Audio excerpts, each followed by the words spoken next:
Setelah lebih dari sebulan menghadapi perlawanan sengit dari Iran, Presiden Donald Trump memutuskan untuk mengambil langkah baru. Trump berencana menarik pasukan Amerika Serikat dari Iran dalam 2 hingga 3 pekan ke depan. Trump mengklaim bahwa tujuan utama operasi yakni mencegah Iran memiliki senjata nuklir telah tercapai, sehingga menurutnya tidak lagi ada alasan kuat bagi Amerika Serikat untuk terus terlibat secara militer, termasuk di Selat Hormuz dan kawasan sekitarnya, baik dibuka atau ditutup. Dalam pandangan Trump, setelah pasukan Amerika Serikat menyelesaikan penarikan, negara-negara lain seperti Prancis dan Tiongkok bisa mengambil alih tanggung jawab menjaga keamanan jalur minyak dan Hormuz. Sementara Amerika Serikat tidak lagi terlibat secara langsung dalam operasi tersebut. Keputusan ini juga dipicu oleh desakan domestik yang kuat dari warga Amerika Serikat dengan meningkatnya harga BBM di sana dan perang yang dianggap hanya menghabiskan uang rakyat. Apalagi Trump juga harus menelan pil pahit. Kurangnya dukungan dari negara-negara sekutu membuat Trump harus menghadapi Iran sendirian. Sementara Israel disebut hanya bisa mengendalikan atau mengandalkan Amerika Serikat dan terus memprovokasi situasi di Timur Tengah. I think we're 2 or 3 weeks we'll leave because there's no reason for us to do this. Look, problem with the Strait, a guy can take a mine, drop it in the water, and say, "Oh, it's unsafe." It's not like you're taking out an army or you're taking out a country or they can drop it, or you can take a machine gun from the shore and shoot a few bullets at a ship, or maybe an over-the-shoulder missile. Jika kita pernah mendengar ungkapan orang yang angkuh akan menerima balasan setimpal di kemudian hari, ungkapan ini sangat cocok menggambarkan situasi hati Donald Trump yang sedang tidak baik-baik saja. Trump menyatakan bahwa Amerika Serikat akan mengakhiri operasi serangan ke Iran. Biasanya kita mengenal pria berambut pirang ini sebagai orang yang sangat ambisius dan sangat anti dengan kata kekalahan. Apakah Trump sudah tidak menyanggupi untuk meladeni perang Iran? Padahal sebelumnya, Amerika Serikat sudah mengirimkan 50.000 pasukan untuk operasi darat melawan tentara Iran. Seandainya benar, itu tentu menjadi kabar baik untuk perdamaian dunia. Di saat Trump ingin menghentikan serangan, Benjamin Netanyahu justru terus mengompori Amerika Serikat untuk tetap terjun langsung di medan tempur. Patut dinantikan apakah Trump memilih untuk mendengarkan suara hati rakyat Amerika yang ingin menghentikan perang, atau justru menuruti permintaan Benjamin Netanyahu. Cetak Gol coba merangkum, Amerika Serikat tiba-tiba menyerah mundur dari perang melawan Iran sebagai berikut. Donald Trump tertekan hebat memutuskan mundur dari perang. Iran benar-benar terpukul hebat dengan serangan udara yang dilancarkan Amerika Serikat. Serangan pada hari Selasa kemarin ini menyasar langsung situs nuklir di kota Isfahan. Dalam video yang beredar, kebakaran hebat hingga ledakan besar terdengar jelas di kawasan situs nuklir Isfahan.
Serangan Amerika kali ini dilakukan dalam skala yang sangat besar. Bersumber dari CNBC Indonesia, tentara Paman Sam menjatuhkan bom penghancur seberat 900 kg. Bom ini juga nggak hanya menghancurkan situs nuklir Iran, melainkan meluluh lantahkan kota Isfahan. Kota ini sendiri menjadi yang terbesar kedua di Iran setelah Teheran. Isfahan terkenal akan lokasi penelitian nuklir dan juga menyimpan aset peperangan. Dampak dari serangan ini dirasakan oleh ribuan penduduk yang terpaksa harus mengungsi. Pasalnya, sebagian tempat tinggal mereka telah rata dengan tanah, dihancurkan oleh Amerika. Menurut seorang pejabat Amerika, Isfahan menjadi target selanjutnya untuk dihancurkan setelah Teheran. Sejumlah besar bom penghancur bunker atau amunisi penetrator digunakan untuk serangan itu, kata pejabat AS tersebut. Laporan pejabat AS juga mengklaim bahwa serangan tersebut memicu serangkaian ledakan sekunder yang mengirimkan bola api dan gelombang kejut yang menjulang tinggi di seluruh area. Untungnya sebelum kejadian, Iran sudah terlebih dahulu memindahkan persediaan uranium seberat 540 kg. Barangkali Amerika menganggap negeri para Mullah sangatlah bodoh. Dengan dihancurkannya pusat nuklir, maka kemenangan perang Paman Sam atas Iran semakin di depan mata. Nasib sial justru terjadi sebaliknya menghantam pasukan Amerika Serikat. Jika kalian berpikiran Iran berdiam diri atas kerusakan yang diperbuat, kamu harus menyimak video ini. Korps Garda Revolusi Islam Iran membalaskan serangan tersebut. IRGC menggempur habis kapal tanker Al-Salmi berbendera Kuwait yang mengangkut minyak mentah. Kapal ini seketika terbakar hebat dengan kepulan asap hitam pekat di perairan Dubai. Serangan terhadap kapal Al-Salmi merupakan serangkaian serangan terhadap kapal dagang di Teluk Persia. Amerika Serikat seolah memaksakan Selat Hormuz yang tertutup untuk AS dan sekutunya. Mau nggak mau, AS harus mengorbankan kapal dari pihak lain untuk diminta melintas. Donald Trump memang sangat terobsesi untuk membuka Selat Hormuz. Negeri Paman Sam sudah mengalami krisis minyak mentah hingga terjadinya lonjakan tinggi. Bahkan rakyat Iran secara berani mengejek Amerika yang dilanda kenaikan harga BBM. Dalam video yang beredar, rakyat Iran kompak membuang minyak di sebuah SPBU. Minyak sendiri sudah seperti permata yang cukup langka dengan harganya yang sangat tinggi. Di saat dunia sedang mengalami krisis minyak, Iran justru tetap baik-baik saja. Harga BBM di tanah Persia bahkan menjadi yang paling termurah di dunia dengan kisaran 500 hingga 1.000 rupiah per liter. Trump lupa bahwa di dunia ini ada hukum sebab akibat karena perbuatan. Mungkin sang presiden bisa ongkang-ongkang sambil duduk santai melihat kehancuran Iran yang semakin masif. Tapi perlu diingat, negeri para mullah bukan tanpa persiapan yang matang. Korps Garda Revolusi Islam Iran sudah menunggu pasukan darat Paman Sam di tanah Persia. Menurut IRGC, Trump telah mengambil langkah bunuh diri untuk ribuan prajurit Amerika. AS ingin membuka Selat Hormuz dengan taktik bunuh diri dan penghancuran diri. Itu tak jadi soal, kata pejabat IRGC. Namun peringatan dari militer Iran tidak diindahkan oleh Amerika Israel. Bukannya mundur, Trump malah menambah prajurit hingga menyentuh angka 50.000 personel. Penambahan masif para tentara seolah menantang Iran dalam perang darat. IRGC pun tidak mau kalah dengan mengirimkan 1 juta kombatan untuk menyiagakan lokasi yang menjadi medan tempur. Pejabat militer Iran mengatakan bakal memberikan gelombang serangan kejutan. Korps Garda Revolusi Islam Iran sudah menyambut kedatangan pasukan darat AS di tanah Persia. Bukan dengan kalungan bunga, melainkan ucapan selamat datang di neraka kepada pasukan darat Amerika. Pernyataan yang disampaikan oleh IRGC bukan sekedar gertakan biasa, melainkan ancaman nyata. Iran membuktikan akan ada konsekuensi mahal yang harus dibayar oleh Amerika. Donald Trump harus diberi pelajaran agar tidak serta-merta meremehkan kekuatan negara lain. Masih belum cukupkah kehancuran banyak pangkalan militer Amerika Serikat? Beberapa waktu lalu, 500 pasukan Amerika Serikat di Dubai menjadi korban serangan negeri para mullah. Setelah serangan TNI, nyali Donald Trump yang awalnya menggebu-gebu, seketika menciut juga. Pria tua kelahiran New York ini berniat untuk mengakhiri operasi Iran. Trump sudah benar-benar lelah dan seolah sedang ditimpa tekanan besar. Lihatlah bagaimana sang presiden menunjukkan raut wajah seolah panik dan tidak bersemangat. Commander. IRGC's Navy commander was killed overnight in operation. So no Navy leader. Now that here's the thing about the media though, if President Trump had not acted, you'd be screaming, why not? Menarik diri pasukan darat yang sudah disiagakan. Melihat ekspresi Trump yang seolah kehilangan semangat mengingatkan kita akan pelajaran hidup. Trump lupa bahwa di dunia ini ada hukum sebab akibat karena perbuatan. Jika kita berbuat baik kepada seseorang, maka balasan yang datang ke kita akan baik juga. Sebaliknya, jika kita berbuat jahat, maka dunia tidak akan membiarkan semua itu terjadi. Hukum alam dan hukum karma dunia itu benar-benar nyata adanya. Mungkin Trump berpikiran Iran seperti Venezuela yang bisa dengan mudah merebut minyaknya dari tangan pemerintahan yang sah. Sebagai informasi, Trump sendiri secara terang-terangan ingin merampas minyak Iran. Sang presiden berpikiran jika berhasil merebutnya, maka Amerika Serikat punya pemasukan yang besar. Jadi selama ini, Trump menyerang Iran punya maksud terselubung ingin menguasai minyak Iran. Dalih ingin melemahkan nuklir Iran tentu hanyalah propaganda yang diciptakan oleh Amerika. Mayoritas rakyat Taman Sem menolak keras rencana tersebut. Akan tetapi, Trump justru berani mengatakan bahwa rakyat Amerika sangat bodoh karena tidak mendukung ambisinya. Sejujurnya, hal yang paling saya sukai adalah mengambil minyak Iran.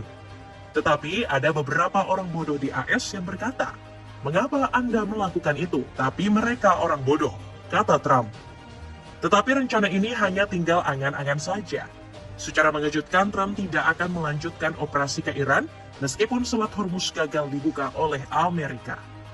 Kami akan mengakhiri operasi militer meski jalur vital energi belum sepenuhnya dibuka, kata Trump. Trump yang awalnya garang macam harimau bertaring, kini mulai ciut bak harimau ompong. Korps Garda Revolusi Islam Iran sendiri telah menyiapkan jutaan pasukan yang siap menyergap. Selain mempersiapkan 1 juta pasukan, Iran juga sudah menyiapkan ribuan drone dan rudal. Kantor berita resmi Iran yakni Tasnim menegaskan kesiapannya tidak hanya bersifat defensif saja. Iran sudah mempersiapkan jalur neraka khusus untuk pasukan Amerika yang nekat. Pasukan darat Iran siap menciptakan neraka bersejarah bagi militer AS jika perang darat terjadi di wilayah Iran, tulis Tasnim. Menurut Gedung Putih, Trump mengatakan bahwa misi membuka Selat Hormuz sangat berbahaya. Akan terjadinya pertempuran hebat yang bisa menewaskan prajurit di medan tempur. Trump juga nggak ingin memperpanjang konflik di luar rencana awal operasi. Sebaliknya, sang presiden berfokus pada tujuan utamanya, yakni membatasi persediaan rudal maupun nuklir. Namun hingga saat ini, Trump masih belum mampu untuk menggembosi program nuklir Iran. Sang presiden mulai berpikiran untuk melibatkan negara-negara Eropa. Bukan respon hangat yang didapat, negara benua biru justru mencampakkan rencana Trump. 3 negara Eropa kompak menolak untuk membantu Amerika melemahkan Iran. Tanggapan sang presiden benar-benar di luar dugaan. Trump mengamuk nggak terima dan menganggap Eropa sebagai bangsa pengecut karena tak ingin membantu sekutunya. Kepada semua negara yang tidak bisa mendapatkan bahan bakar jet karena Selat Hormuz, seperti Inggris yang menolak terlibat dalam dekapitasi Iran, saya punya saran. Pertama, belilah dari AS. Kami punya melimpah. Kedua, pergilah sendiri dan ambil di Selat Hormuz, kata Trump. Trump seperti anak kecil yang tantrum karena permintaannya tidak dituruti. Dapatkan sepatu super nyaman dari Toseok yang harganya ramah di kantong buat anak sekolahan. Cek linknya di bawah ini. Israel masih terus mengompori agar Amerika ikut berperang. Setiap perdamaian pasti ada saja sosok bak iblis yang ingin mencegahnya. Siapa lagi kalau bukan Benjamin Netanyahu yang menegaskan tidak akan pernah berhenti menghancurkan Iran. Kampanye ini belum berakhir. Kami akan terus menghancurkan rezim dan meneror Iran, kata Netanyahu. Komentar Netanyahu ini muncul tak lama setelah Mossad Pezeshkian memberikan pernyataan. Presiden Iran tersebut mengatakan Iran punya kemauan untuk mengakhiri konflik. Tetapi Netanyahu justru mengatakan bahwa berakhirnya perang ditentukan oleh Israel. Komentar inilah yang kembali membangkitkan jiwa-jiwa bengis Donald Trump. Trump yang sebelumnya ingin mengakhiri perang justru kembali ingin melanjutkan konfrontasi. Sang presiden menyebut bahwa perang melawan Iran akan berakhir hingga 2-3 minggu ke depan. Netanyahu benar-benar telah sukses membujuk Trump agar tetap bergabung dalam perang. Bersumber dari media Al Jazeera, ada satu kejanggalan yang masih menghantui Trump. Presiden ke-47 AS ini masih punya tujuan untuk menghancurkan target utama. Target tersebut meliputi nuklir, rudal, hingga angkatan laut negeri Paramullah. Trump mengatakan AS bisa saja pergi sewaktu-waktu dari perang tanpa mencapai kesepakatan dengan Iran. Akan tetapi, fokusnya saat ini adalah kembali melanjutkan konfrontasi bersama Israel. Sekarang, ada kemungkinan kita akan mencapai kesepakatan sebelum itu. Karena kita akan mencapai titik kritis, kata Trump. Ucapan Trump seperti tidak bisa dipercaya. Mungkin ini hanyalah strategi agar bisa menyerang Iran secara diam-diam. Di poin pertama, kita sudah menjelaskan rencana-rencana licik dari Trump. Dapatkan 3 pieces celana pendek yang sangat nyaman dengan harga 100.000 saja. Buruan check out sebelum promonya berakhir.